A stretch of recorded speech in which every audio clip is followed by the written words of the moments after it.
market dynamic, or is it a deliberate outcome? This question. So the national question, ladies and gentlemen, that all of us must pose from this trend is it a coincidence that we have an hunger crisis just before every election? Is this the result of a market dynamic, or is it a deliberate outcome? This question, ladies and gentlemen, we have to put forward. We must ask ourselves, and we must put to bed.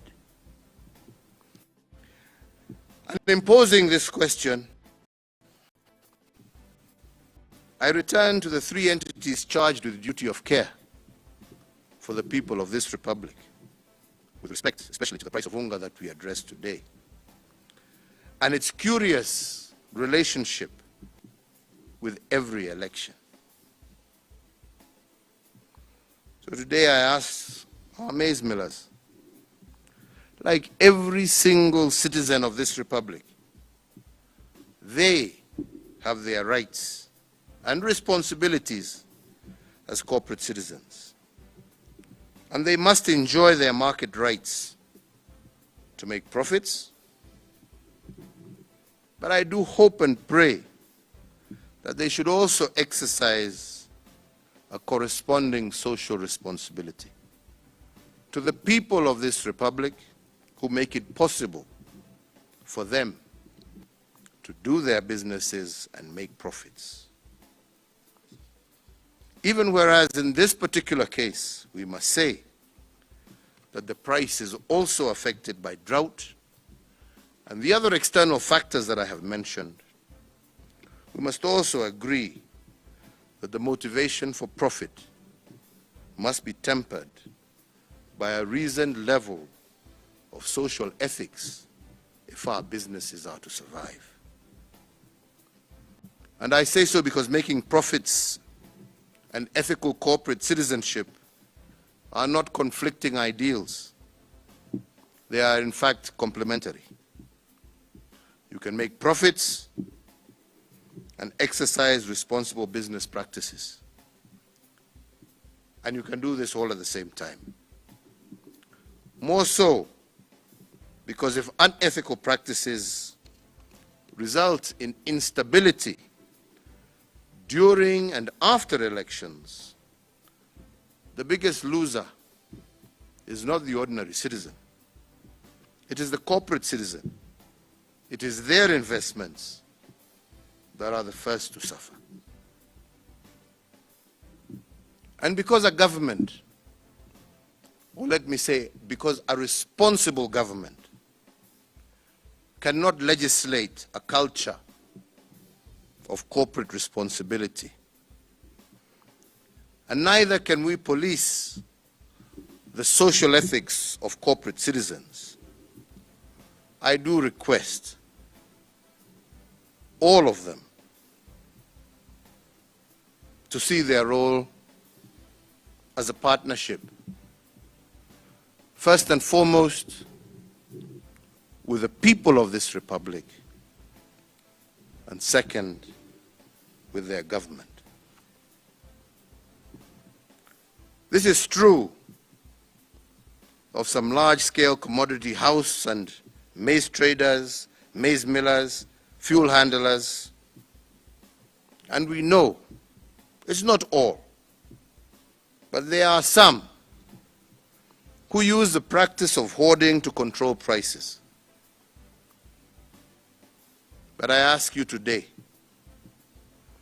if hoarding results in increased prices to unaffordable levels and results in consequent instability, I once again reiterate that the damage is highest on corporate citizens, and this is a fact that we have seen in many countries.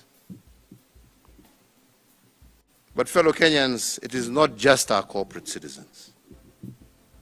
it is also us in the political class, and how we manipulate this so-called UNGA crisis every election in an attempt to gain political mileage. We in the political class, it is so unfortunate but shocking that we have the audacity to politicize the misery of the most vulnerable in our society. But let me say it is even more distasteful for us to seek political gain and make political capital out of the suffering of the vulnerable without even attempting to offer solutions. So if it is not a coincidence that every election attracts higher prices of unga, then we must also ask the question of coincidence. And I say so because if one of them acts unethically by hoarding products and the other benefits by politicizing this irresponsibility, but in the meantime, who is suffering from this mischief? If the politician gets his votes out of this mischief, if the miller makes their profit, what does the mwananchi, who is the most important player in all of this, get? And in the end, who is forced to carry the burden of this mischief? It is none other than the ordinary citizen. So if my appeal to our brothers and sisters who are millers is to practice a reasoned level of social ethics, my appeal to the political class is for us to exercise our civic responsibility. To politicize the pain of the vulnerable without offering solutions is to mock the lifestyle of the same people that you seek to vote for you. The partnership between the corporate citizen and the political class has to be to the ultimate benefit of the people of our republic. And if it breeds misery, like the high price of maize every election, then it is the voter who has a duty to put an end to it.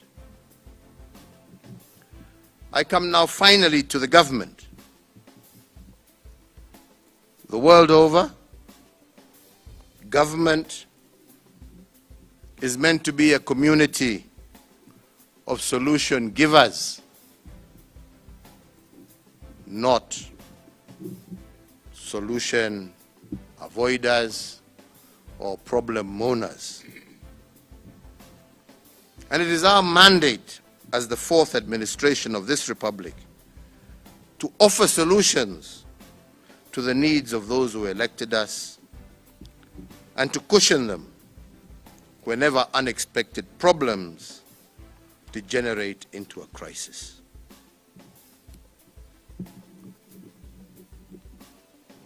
Despite the cries of some with whom we were elected together to solve problems, the record is very, very clear that the administration that I have led has done relentlessly, with or without elections, our duty. And why? It is because the mantra of my administration is that in the fog of a crisis, it is always our view to view the crisis not just as a danger, but to look for the opportunity that exists within that crisis. And we have cushioned our people from danger, but pointed out to them the underlying opportunity. And in this, we have a track record. In response to the economic shocks occasioned by COVID-19, for instance, my administration moved fast to implement 3 economic stimulus packages. The first 2 packages were designed to ensure that our economy endured the shocks occasioned by the lockdown measures implemented in the early stages of the COVID-19 pandemic. The first stimulus package lowered various tax regimes, lowered the central bank rate, CBR, to 7.25 from 8.25, so as to prompt commercial banks to lower interest rates applicable to their borrowers, and thereby availing the much-needed affordable credit to micro, small, and medium-sized enterprises across our country. To support this, we also lowered the cash reserve ratio, and this unlocked cash amounting to some 35 billion shillings to commercial banks. And this stimulus package put an additional 176 billion back into the pockets of Kenyans. Additionally, because we tend to forget these things, we temporarily suspended the listing with credit reference bureaus of any person, micro, small, and medium enterprise, and corporate entity whose loan account had fallen overdue or was in arrears. The second stimulus package, whose tenet was the 8-point program, revitalized the productive sector by 56.6 billion Kenya shillings. One of the most celebrated initiatives of this package was the 𝗔𝗕𝗢𝗨, which was meant to cushion our young people from COVID-related unemployment. The program has so far gainfully engaged up to 1 million youths deployed in infrastructure improvements, in public hygiene, and it has created opportunities for young people to start new businesses. Having secured significant progress in the containment of COVID-19, in October of 2021, I announced a third economic stimulus package that was positioned to shift our focus from surviving COVID-19's social economic vagaries to building back better. The Kenya shilling 25 billion stimulus package was designed to accelerate the pace of our economic growth and to sustain the gains already made. The third economic stimulus package pushed the aggregate of our total stimulus to Kenya shillings 257 billion shillings. This package focused on the key productive service sectors that covered education, agriculture across all cash crops, health, energy, petroleum, drought response, infrastructure, financial inclusion, as well as environmental conservation. Ladies and gentlemen, whether we like it or not, whether we report it or not, no other country in our region or even in our continent implemented such a broad and robust economic response to COVID-19 and the need to turn tragedy into opportunities. And for those in doubt, there is testimony. The outcome of the interventions are manifest and vivid for all to see. A historic tax collection of Kenya shillings 2 trillion for the financial year 2021, 2022, when everybody expected that there would be a massive downturn. The fourth stimulus package focused on subsidies. The first one is the petroleum subsidy, to offer relief to household budgets. We have, over the last year, granted and maintained a fuel subsidy amounting to over 118 billion Kenya shillings. Without this state intervention, the pump prices today would be 193.64 shillings for diesel, Kenya shillings 209.95 cents for petrol, and Kenya shillings 181.13 for kerosene. And this is in Nairobi. The price would have been much higher the further inland you went. In fact, as a result of this model, we have set the pace for other countries in the region for the provision of fuel subsidy, which they never had, but have copied from us, to see how they can cushion their own consumers from the high prices of fuel. The second set of subsidies was aimed at bolstering food production, and my administration announced a 5 billion fertilizer subsidy program, which has reduced the cost of fertilizer from Kenya shillings 6,000 to an average of Kenya shillings 2,800. Earlier this month, the government also suspended fees and levies that include KEFIS and KEBS, testing fee, inspection fee, permit fee, on all imported maize grain and raw materials for animal feeds for a period of 4 months, with effect from 1st July 2022 to the 31st of October 2022. The fact that drought and other reasons beyond any human intervention should not be used to blame government. And so lastly, to build on this momentum,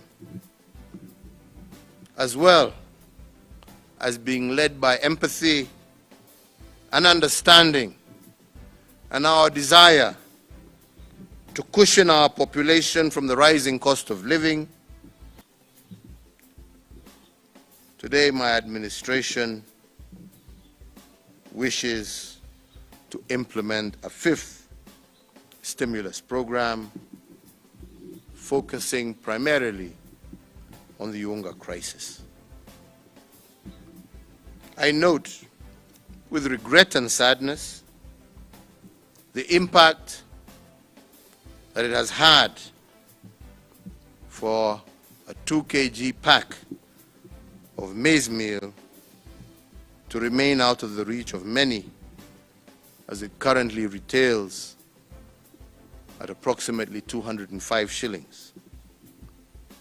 And as a consequence of this continued escalation in food prices, today we announce a fiscal measure focused on food subsidy as our fifth stimulus program, covering the supply and distribution of our nation's staple food, which is maize meal, across our country. My administration has been engaging for the last few days with all milling companies registered by the Agricultural Food Authority, and as a consequence issued a legal notice under the hand of the Cabinet Secretary for the National Treasury. And through this notice, and effective immediately, number one, The railway development levy on all imported maize shall stand suspended. Number 2, the import declaration fee, IDF, on all imported maize is also hereby suspended. Number 3, maize flour shall retail across the entire territory of the Republic of Kenya at the price of Kenya shillings 100, down from Kenya shillings 205 for a 2 kg packet until otherwise directed.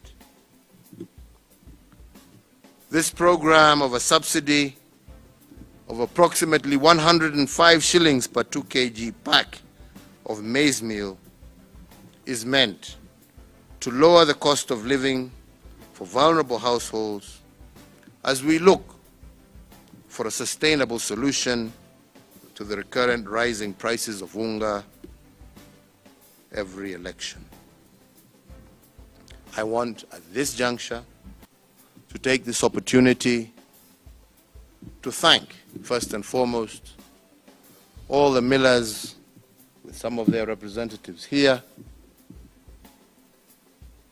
for being caring citizens, for understanding and for realizing the need for us to work together in order to ensure that our citizens are able to live within their means.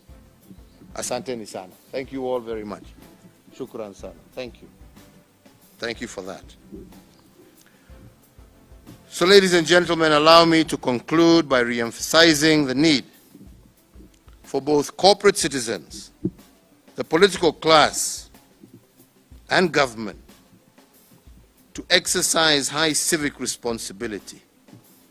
And to this end, I invite all of them to join the community not of mourners or grumblers, even when you serve in government, but I ask you all to join the community of solution givers, for this is where the future of our country lies. I want to thank you all. May God bless you all, and may God continue to shine his blessings on this Republic of Kenya. Asanteni sana.